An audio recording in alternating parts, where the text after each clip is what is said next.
오늘은 웨스트민스터 소요리 문답 43번째, 44번째 질문을 살펴보겠습니다. 오늘은 십계명의 서문에 대해서 살펴볼 텐데요. 43번째 질문이 십계명의 서문은 무엇입니까? 출애굽기 20장 2절에 나는 너를 애굽 땅 종 되었던 집에서 인도하여 낸 너희 하나님 여호와로라. 이 서문, 십계명 시작할 때 이제 있는 서문입니다. 44번째 질문은 십계명의 서문이 우리에게 주는 교훈이 무엇입니까? 하나님께서 우리의 주가 되시고, 물론 그 십계명 그 역사적인 배경 속에서는 이스라엘 백성들, 출애굽한 이스라엘 백성들을 향해서 하나님께서 모세를 통해서 시내산에서 말씀하신 십계명입니다. 그래서 일차적으로는 이스라엘 백성들을 말하지만 이제 십계명이 우리에게도 도덕법으로 여전히 우리가 지켜야 될 계명이기 때문에 거기서 말하는 너라고 했을 때 그것은 우리도 포함된 거다 이렇게 이해할 수가 있습니다. 하나님께서 우리의 주가 되시고 또한 우리의 하나님이 되시고 또 우리의 구속자가 되심으로 우리는 마땅히 그의 모든 계명을 지켜야 되는 것입니다. 근거가 되는 말씀이 여호수아 24장 18절, 누가복음 1장 74절 75절, 베드로전서 1장 15절에서 19절 말씀. 이 십계명의 서문은 하나님이 누구시며 또 과거에 우리가 어떤 존재였으며 지금은 누구인가를 분명히 이제 설명하고 있는 것이죠. 십계명은 과거의 세상과 죄악의 종노릇하던 하나님의 자녀들이 하나님의 보호와 인도 아래 이제 옮겨져서 천국 백성이 되었고 또 천국 시민으로 살아가야 될 법칙과 원리를 제공하는 것입니다. 좀 더 말씀을 살펴보면서 자세히 공부하겠습니다. 하나님께서 이스라엘을 애굽에서 이제 탈출하셨는데 애굽은 어떤 곳이며 또 그곳에서 구출하신 이유와 목적이 무엇입니까? 애굽이란 곳은 쇠풀무의 연단과 훈련의 장소이다. 왜냐하면 이제 처음에 물론 우리가 그 이스라엘 백성들이 애굽으로 이주하게 된 배경은 이제 기근이 나무로 인해서 7년 동안의 기근, 7년 동안의 풍년과 7년 동안의 기근이 있었는데 대략 이제 2년 동안의 기근이 그 아버지였던 이삭과 또 형제들이 살고 있던 그 가나안 땅에도 기근이 들게 됨으로 인해서 이제 이집트에 이제 먹을 것이 있다는 소문을 듣고 형제들이 이집트를 방문하게 되죠. 그래서 이제 그렇게 돼서 요셉을 만나게 되고 이제 한 70여 명이 되는 그 부족 전제 공동체가 가나안에서 애굽으로 이주를 하게 됩니다. 그래서 이제 거기서 이제 머무르면서 살게 된 세월이 이제 430년 정도를 이집트에서 70여 명의 이 부족 공동체가 살게 되는데 그 긴 시간 동안에 대략 150만 명에서 200만 명 가까이 되는 큰 민족으로 이제 큰 민족이 되는 그런 시간들로 430년이라는 시간이 하나님이 그렇게 많은 그 후손들을 그곳에서 이제 살 수 있도록 하였지만 이제 우리가 성경에 보면 요셉을 알지 못한 왕이 이제 등극이 됐다. 그 얘기는 뭐냐면 역사적으로 보면 이집트 민족이 요셉과 같이 이렇게 요셉과 같이 했던 그 바로 왕과 나중에 이제 노예 생활을 했던 왕의 그 배경이 다르다고 그래요. 그러니까는 원래 토착 이집트인들이 나라를 뺏겨서 그 외부 세력에 의해서 뺏겨서 통치를 당하고 있었을 때 바로 왕이 요셉이 살고 있었을 때 바로 왕이에요. 그러니까는 외부에서 들어온 세력이기 때문에 이제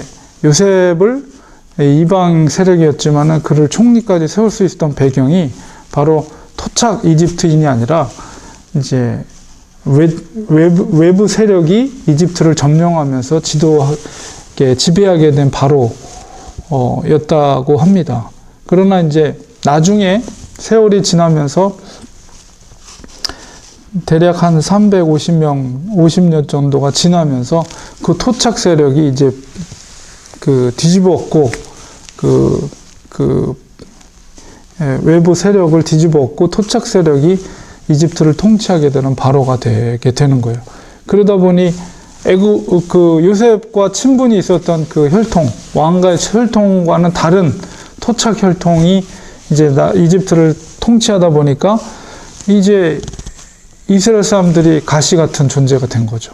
그 전까지만 해도 대우를 받고 살았지만 이제 그게 왕이 바뀌면서 이제 노예 신분으로 바뀌게 된 거예요. 그러니까 430년 동안 계속 노예 생활을 한 게 아니라 노예 생활을 한 거는 불과 50년이라든가 50년에서 몇 년 정도라고 그러더라고요. 그러니까 어쨌든 이제 그 신분이 왕족이 바뀌면서 이제 신분이 노예 신분으로 바뀌게 돼서 이제 결국은 거기서 고난을 당하게 되는 거죠. 노예 신분으로 변화가 돼서 이집트에 있는 피라미드라든가 스핑크스라든가 이런 것들을 건축하는 데서 얼마나 많은 노동력이 필요했겠어요. 돌을 옮기고 이런 것들이 지금도 이집트의 불가사의 중에 하나라고 그러잖아요. 피라미드를 어떻게 건축했는지. 그러나 어쨌든 수많은 사람들이 희생당하면서 아마 그것을 건축했을 텐데 그 과정 속에 아마 이스라엘 민족도 그 노예 생활로 그렇게 하지 않았을까 추측을 할 수가 있습니다. 그래서 그것은 이제 일종의 연단과 훈련의 장소라고 볼 수가 있고, 출애굽의 이유는 하나님께서 이스라엘을 사랑하시고 또 그들을 특별히 이제 아브라함에게 약속했던, 아브라함과 이삭과 야곱에게 약속했던 그 언약, 그러니까 이스라엘 백성들이 모세가 이제 항상 기도할 때 그 아브라함과 약속했던 하나님과의 언약을 상기시키면서 하나님께 기도하거든요. 늘 우리 조상 아브라함에게 약속했던 그 약속을 하나님께서 성실하게 죄를 지을 때마다 그 언약을 항상 얘기를 해요. 모세가 하나님이 그 우리 선조들에게 약속했던 약속의 가나안 땅으로 인도해 주신다고 약속해 주지 않았습니까? 그것을 자꾸 상기를 시키는데, 출애굽의 이유는 바로 하나님의 언약의 성취라고 할 수가 있습니다. 하나님께서 그들을 사랑해서, 그리고 그 언약 커버넌트, 언약의 관계 속에서 하나님은 그들의 하나님이 된다. 그리고 이스라엘은 하나님의 백성이 된다. 이게 이제 언약을 성실하게 성취해 갈 때 그 언약 관계가 유지가 되는 것이죠. 그래서 하나님께서 그런 관계 속에서 그들을 출애굽하게 하신 것이다. 그리고 언약을 성취하시기 위한 목적으로 그들을 이제 가나안으로 인도하게 하신 것이죠. 신명기 4장 20절에 보면 여호와께서 너희를 택하시고 너희를 새 풀무 곧 애굽에서 인도하여 내사, 애굽을 새 풀무라고 그러죠. 자기 기업의 백성을 삼으신 것이 오늘과 같아도, 신명기 7장 6절 8절에 너는 여호와 내 하나님의 성민이라, 내 하나님 여호와께서 지상 만민 중에서 너를 자기의 기업의 백성으로 택하셨나니, 여호와께서 너희를 기뻐하시고 너희를 택하심은 너희가 다른 민족보다 수요가 많은 연고가 아니라 너희는 모든 민족 중에 가장 적으니라. 여호와께서 다만 너희를 사랑하심을 인하여 또는 너희 열조에게 하신 맹세를 지키려 하심을 인하여 자기의 권능의 손으로 너희를 인도하여 내시되 너희를 그 종 되었던 집에서 애굽 왕 바로의 손에서 속량하셨나니. 이 말씀 속에서도 언약, 그리고 이제 구속사라는 큰 그림 속에서 볼 때 하나님께서 아브라함을 통해서 민족을 이루고 여러 민족 중에서 한 민족을 택하사 그들과 언약을 맺고 내가 너희의 하나님이 되고 너희는 나의 백성이 되게 하겠다. 이제 구약 시대 그 선민으로서 이스라엘을 이야기하지만 이제 넓은 구속사의 큰 스펙트럼 속에서 보면 바로 선택한, 하나님이 선택한 거죠. 사실 아브라함을 선택한 거죠. 아브라함이 무슨 뭐 좋은 것이 있어서 선택했다기, 물론 아브라함이 자기의 믿음을 그 하나님을 만난 이후로 보였지만은, 그러나 처음에 아브라함을 만날 때는 하나님이 일방적으로 아브라함을 선택해서 갈대아 우르에서 그에게 현현하고 나타나셔서 그에게 음성을 들려준 거죠. 그거는 하나님의 일방적인 선택이에요.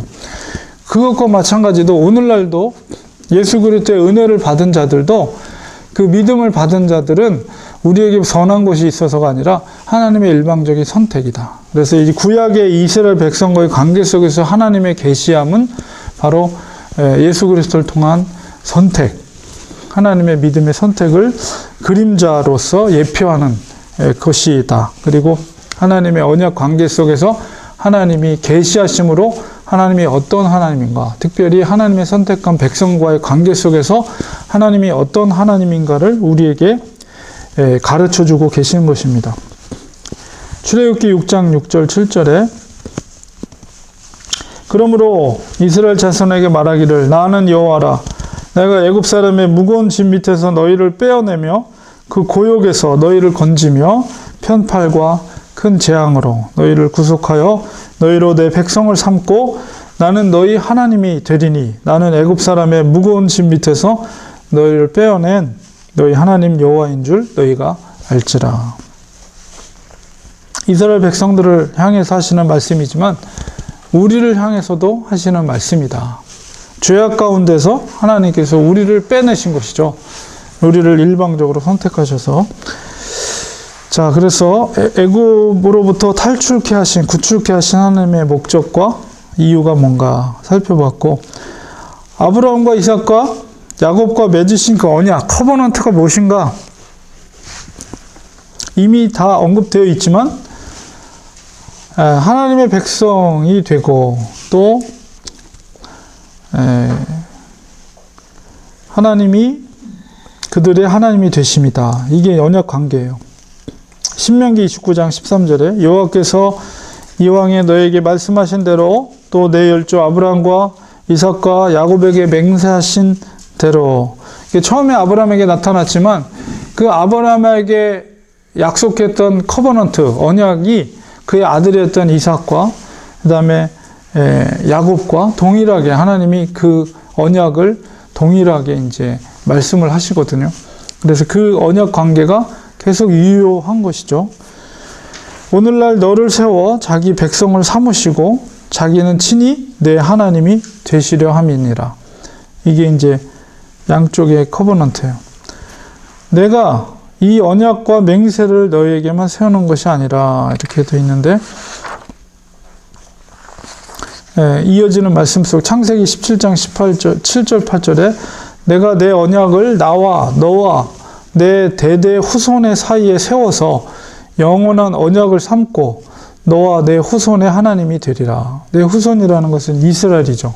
그래서 선민의식, 그래서 이스라엘 사람들이 늘 이 선민의식을 갖고 있는 것이죠.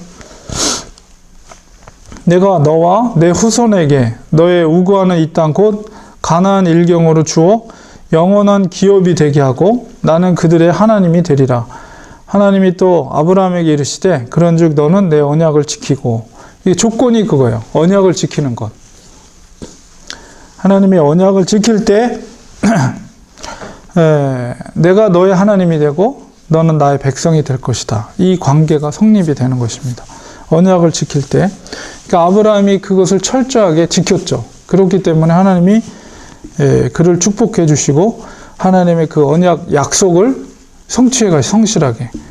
그 약속의 성취가 이제 이 애굽에 머물러고 있었던 그 후손들에게도 유효한 언약이 돼서 그 언약을 하나님께서 성실하게 성취해 가시는 것입니다.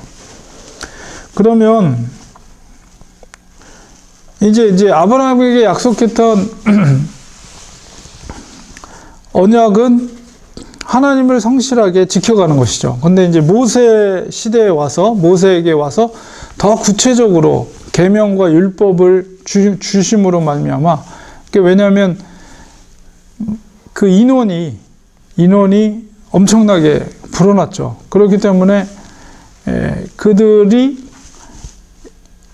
개별적으로 하나님과의 관계, 그 언약 관계를 이루기 위해서 분명한 룰을 주신 거예요. 그게 이제 계명이고 율법이죠.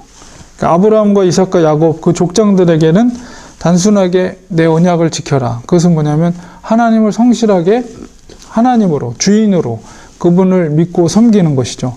그렇다면 모세에게는 조금 더 많은 사람으로 이제 후손들이 번창했기 때문에 그들 개인이 지킬 수 있는 룰과 율법을 준 거예요. 그것이 이제 시내산에서 받은 계명과 율법입니다.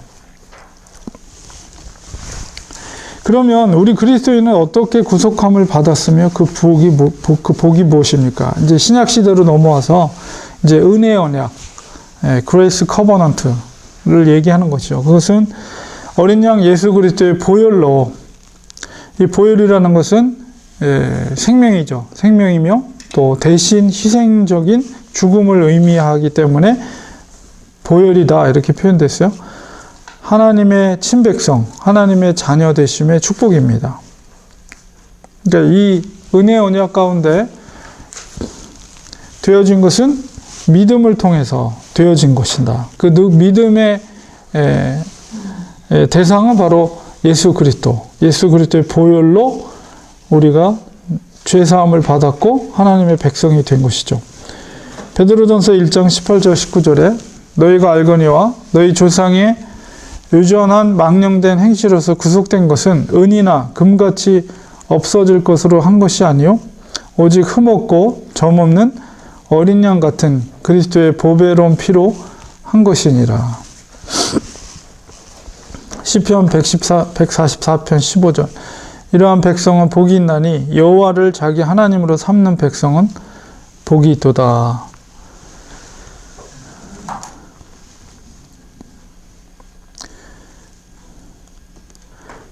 구약시대의 그 언약관계, 행위 언약관계 속에서 그 언약을 이루어지는 것은 파기되지 않고 지켜지는 것은 그 언약, 율법, 계명을 준수하고 지키는 것을 통해서 구속함을 받는다면 이 은혜 언약 시대, 예수 그리스도를 오심으로 말미암아 우리가 구원받게 된 하나님의 백성이 된 것에 대한 조건은 뭐냐면 예수 그리스도를 믿는 거죠. 예수 그리스도의 십자가의 죽으심이 바로 우리의 죄를 대속하신 죽으심이다라는 것을 믿는 것. 그리고 그 믿음이 온전하게 되기 위해서는 예수님께서 우리에게 너희가 나를 사랑하면 나를 사랑하는 자는 내가 명령한 계명을 지키는 자다. 이렇게 주님이 말씀하셨거든요. 그래서 우리가 예수님을 믿는다는 것은, 구주로 믿는다는 것은 예수님이 우리에게 주신 새로운 계명을 또 준수하고 행하는 것이 진정한 예수님을 믿는 모습이다. 이렇게 이해할 수가 있습니다. 그리스도로 말미암아 구원받는 성도는 어떻게 살아야 합니까? 그렇기 때문에 하나님의 계명, 그러니까 주님께서 우리에게 요구하시는 새로운 계명을 지켜 행하는 것이죠. 그래서 구약 시대의 모든 율법이 우리에게 유효한, 다 지켜야 될 율법은 아니에요. 그러나 이제 그 도덕법적인 십계명은 반드시 우리가 지켜야 됩니다. 물론 안식일을 지키라는 그 계명을 제외하고 나머지 9가지의 도덕법은 우리가 십계명, 구약의 십계명이라 할지라도 도덕법으로서 우리가 당연히 지켜야 될 것입니다.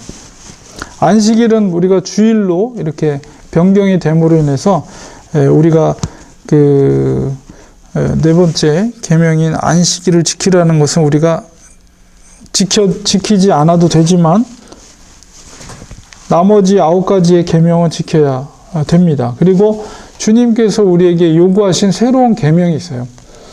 그것을 또한 우리가 마땅히 지켜야 됩니다. 예수 그리스도를 믿는 자로서 그것을 보임으로써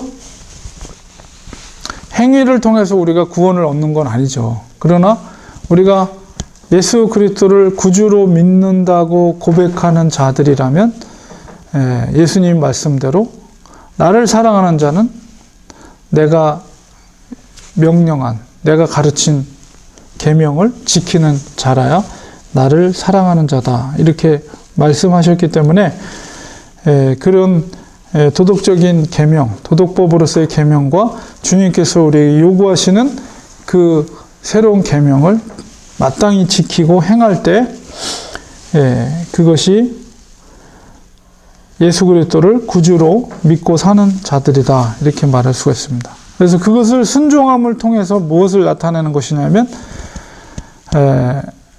하나님을 사랑하는 마음을 표현하는 것이죠. 순종을. 그리고 그것을 통해서 하나님께 영광을 올려드리는 것입니다.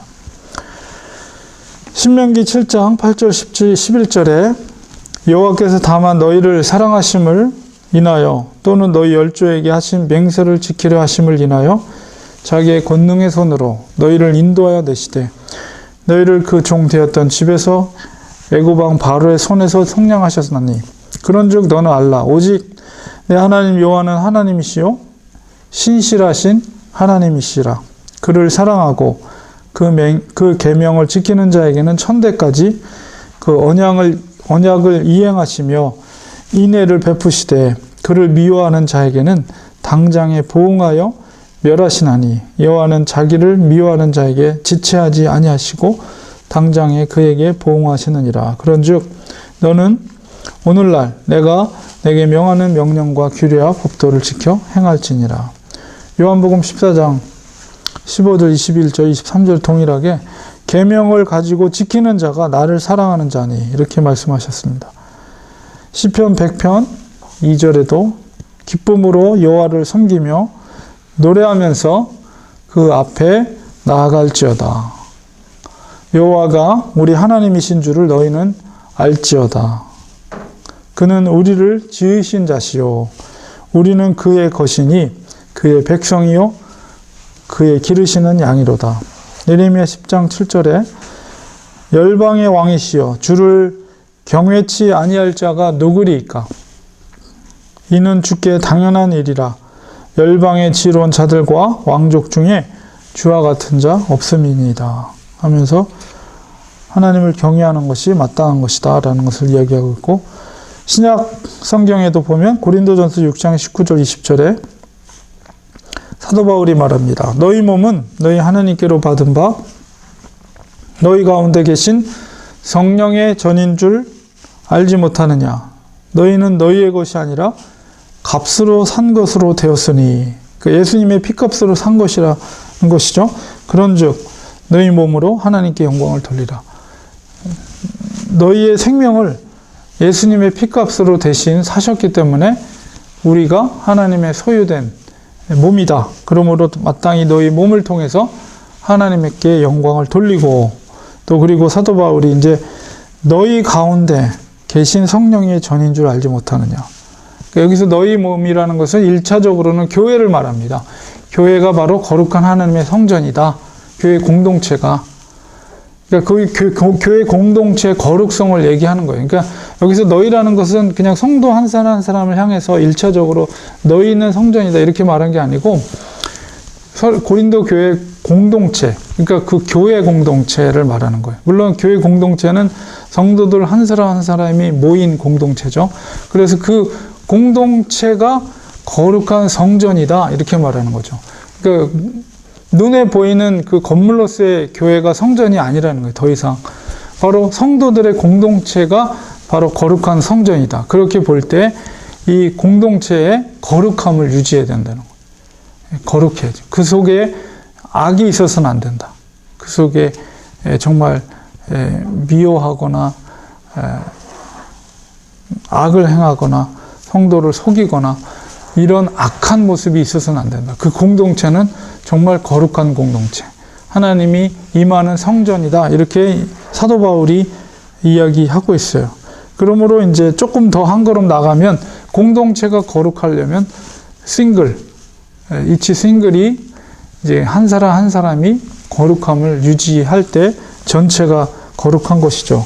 그래서 너희의 몸은 한 사람 한 사람 너희의 몸은 예수 그리스도의 피값으로 삼바 되었기 때문에 너희 몸을 하나님께 거룩하게 올려드려라. 이게 사도 바울이 강조하는 바는 고린도 교회가 지금 문제가 많잖아요. 그래서 거기에 있는 여러 가지 문제들에 대해서 서로 간에, 성도들 간에 문제가 있는 거기 때문에 문제가 있다는 것은 하나님이 기뻐하시는 것이 아니라는 것이죠. 그러니까 그 문제는 결국 그 악으로부터 비롯된 것이기 때문에 너희들이 회복되어야 된다는 거예요. 거룩함으로 회복되어야지 된다. 그래서 고린도 교회에 있는 문제들이 그 회복을 통해서 거룩함으로 그 문제가 해결될 수 있다는 것을 설명하면서 이제 이 말씀을 언급하고 있는 거예요. 누가복음 1장 74절 75절에 우리로 원수의 손에서 건지심을 입고 종신토록 주의 앞에서 성결과 의로 두려움이 없이 섬기게 하리라 하셨도다. 이 속에서도 보면 하나님께서 교회 공동체를 향해서 결국 구약시대에도 율법을 지키라, 구역의 율법을 지키라는 것은 뭐와 연결되어 있냐면 율법을 어기면 죄가 되는 것이죠. 그러니까 죄의 문제, 성결의 문제와 직결되어 있는 거예요. 그러니까 구약시대나 그리고 신약시대나 동일하게 우리에게 요구하는 바는 뭐냐면 공동체의 성결함이에요. 공동체의 성결함. 그러니까 율법을 계명을 왜 지키냐 하면 바로 죄라는 것을 우리가 기독교적으로 죄라는 정의를 뭐라고 할 수 있냐면 일반적인 사회에서는 그 법으로 규정되어 있는 것을 어길 때 그것을 죄로 규정하잖아요. 물론 성경과 일치하는 것도 있지만 일치하지 않는 것도 있어요. 근데 성경적으로 죄라는 것은 하나님이 우리에게 요구하는 계명을 지키지 않을 때 그것을 죄라고 하죠. 근데 이제 그 죄의 원초적인 우리가 시작을 이해할 때 그것은 하나님 앞에서의 불순종이죠. 그것이 죄란 말이에요. 그래서 하나님께서 우리에게 요구하시는 이 말씀과 계명에 대한 순종의 삶은 바로 그것이 성결을 유지하는 것이다. 경건을 유지하는 것이다. 그렇기 때문에 하나님께서 우리에게 그것을 요구하는 것이죠.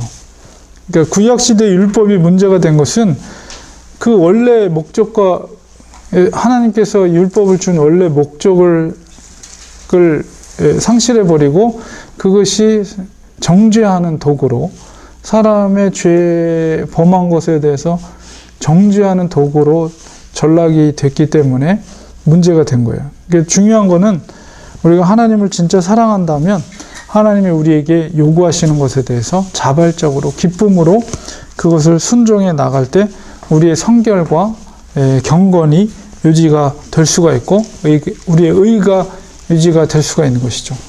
이 지금 시대에는 특별히 성령님께서 우리와 함께 하시기 때문에 우리가 경건의 훈련을 통해서 기도와 말씀을 통해서 또 성령님 함께 하신 성령님께 우리가 기도하며 도움을 구할 때 하나님이 우리에게 요구하시는 그 계명 또 새로운 계명을 우리가 순종하고 우리의 몸을 통해 하나님께 영광을 올릴 수가 있는 것입니다. 이게 믿음의 삶이죠. 결국은 우리가 하나님의 말씀을 순종하고 지켜가려고 부단히 노력하고 그렇게 하나님과 더불어 살아가는 것. 이게 이제 우리가 이 땅에서 믿음의 삶을 사는 모습이라고 볼 수가 있습니다.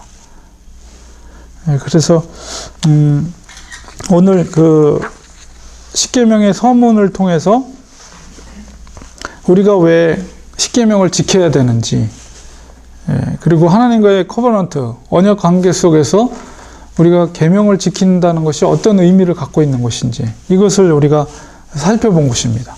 그래서 우리가 다음 주부터는 십계명 1계명부터 이제 쭉 살펴보려고 해요. 그래서 우리가 왜 계명을 지켜야 되는가, 그 서문을 통해서 우리가 그것을 특별히 언약 관계 속에서 이해를 해 보았습니다. 오늘은 여기까지 하겠습니다.